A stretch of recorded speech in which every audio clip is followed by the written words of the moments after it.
Hi friends, welcome back to our channel French friend.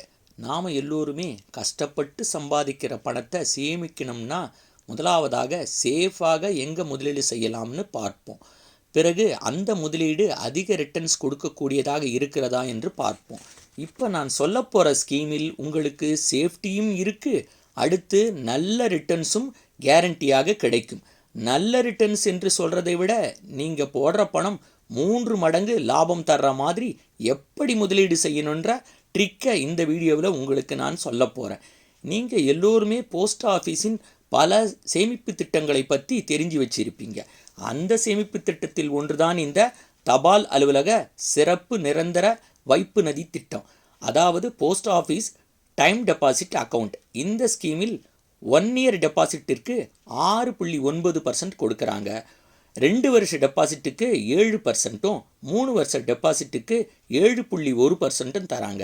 கடைசியாக 5 வருட டெபாசிட்டிற்கு 7.5% தராங்க. இந்த 5 வருட டைம் டெபாசிட்டில் ஒருவர் உதாரணத்துக்கு 10 லட்சம் ரூபாய் டெபாசிட் செய்கிறாருன்னு வச்சுக்குவோம்.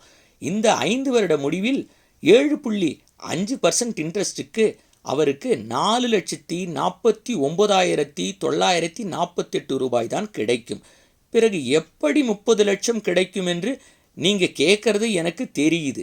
அது எப்படி என்று பார்ப்பதற்கு முன் இந்த திட்டத்தின் சிறப்பு அம்சங்கள் என்னவென்று முதல்ல பார்த்துடுவோம்.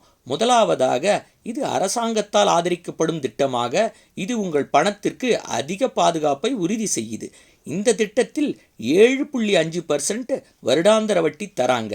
இந்த 5 ஆண்டு திட்டத்தின் முதலீடு செய்யப்படும் பணத்திற்கு மட்டும் வருமான வரி சட்டத்தின் பிரிவு 80C கீழ் வரி விலக்கு அளிக்கப்படுது. 1 வருட, 2 வருட மற்றும் 3 வருட டெபாசிட்களுக்கு இந்த வருமான வரி விலக்கு கிடையாது. இதில் சிங்கிள் அக்கௌண்ட்டாகவோ அல்லது ஜாயிண்ட் அக்கௌண்ட்டாகவோ நீங்கள் ஓப்பன் செய்து கொள்ளலாம்.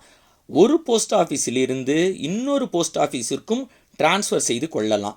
இப்போ நம்ம எப்படி 30 லட்சம் இந்த திட்டத்தின் மூலம் பயன்பெறலாம் என்று பார்க்கலாம். ஆரம்ப முதலீடாக நீங்கள் 7.5% வருடாந்திர வட்டியில் 5 ஆண்டு நிரந்தர வைப்பு நிதிக்கு டைம் டெபாசிட்டில் 10 லட்சம் ரூபாய் முதலீடு செய்கிறீங்க. 5 ஆண்டுகளின் முடிவில் நீங்கள் 4,49,948 ரூபாய் வட்டியாக பெறுவீங்க.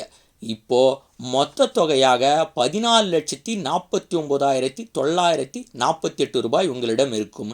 இதை முதல் நீட்டிப்பாக, அதாவது ஃபர்ஸ்ட் எக்ஸ்டென்ஷனாக மொத்த தொகையை 14,49,948 ரூபாயை மேலும் 5 ஆண்டுகளுக்கு மீண்டும் முதலீடு செய்யுங்க. இந்த எக்ஸ்டென்ஷனில், அதாவது இந்த 5 வருட நீட்டிப்பில் வட்டி வர்றதாவது உங்களுக்கு 6,52,401 ரூபாய் கிடைக்கும். ஸோ இப்போது 10 ஆண்டுகளுக்கு பிறகு மொத்த தொகையாக 21,02,349 ரூபாய் இருக்கும். பிறகு இப்போ 2வது நீட்டிப்பாக புதிய மொத்த தொகையை, அதாவது 21,02,349 ரூபாயை மேலும் 5 ஆண்டுகளுக்கு மீண்டும் முதலீடு செய்யுங்க. இதில் வர வட்டியாவது 9,45,948 ரூபாய் ஆகும். இறுதியாக 15 ஆண்டுகளுக்கு பிறகு மொத்த தொகையாக 30,48,297 ரூபாய் நீங்கள் இதிலிருந்து பெற முடியும். எஃப்டி நீட்டிப்புக்கான, அதாவது எக்ஸ்டென்ஷனுக்கான முக்கிய விதிமுறைகள்: நீட்டிப்பு காலக்கெடு 1 வருட எஃப்டியாக இருந்தால் முதிர்ச்சி அடைந்த 6 மாதங்களுக்குள் நீட்டிக்கணும். 2 வருட எஃப்டியாக இருந்தால் முதிர்ச்சி அடைந்த 12 மாதத்துக்குள் நீட்டிக்கணும். 3 அல்லது 5 வருட எஃப்டியாக இருந்தால் முதிர்ச்சி அடைந்த 18 மாதங்களுக்குள் நீட்டிப்பு செய்யணும், அதாவது 1.5 வருஷத்துக்குள்ள. வட்டி விகிதங்கள் முதிர்வு தேதியின் நடைமுறையில் உள்ள விகிதம் நீட்டிக்கப்பட்ட காலத்துக்கு பொருந்தும்.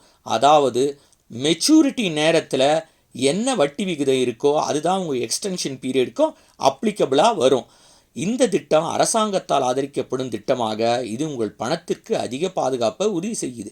காம்பவுண்ட் இன்ட்ரெஸ்ட்டு, அதாவது கூட்டு விளைவு காரணமாக உங்கள் எஃப்டியை மீண்டும் முதலீடு செய்வதன் மூலம் நீங்கள் கூட்டுத்தொகையிலிருந்து, அதாவது காம்பவுண்ட் இன்ட்ரெஸ்ட் பலன் பெறுறீங்க.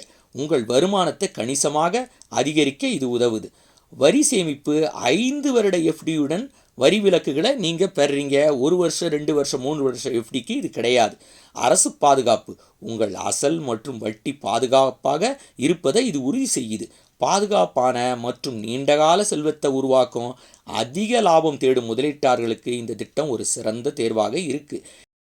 இந்த திட்டத்தில் நீங்கள் முதலீடு செய்ய விரும்பினா உங்கள் அருகில் உள்ள போஸ்ட் ஆஃபீஸ்க்கு சென்று அங்குள்ள போஸ்ட் மாஸ்டரை அணுகி இந்த திட்டத்தை பற்றி நல்ல மேற்கொண்டு விசாரித்துவிட்டு உங்கள் சந்தேகங்களை எல்லாம் கேட்டு கிளியர் செய்த பின் உங்கள் குடும்பத்து உறுப்பினர்களுடன் ஆலோசித்துவிட்டு பிறகு இதில் டெபாசிட் செய்து பலன் பெறவும்.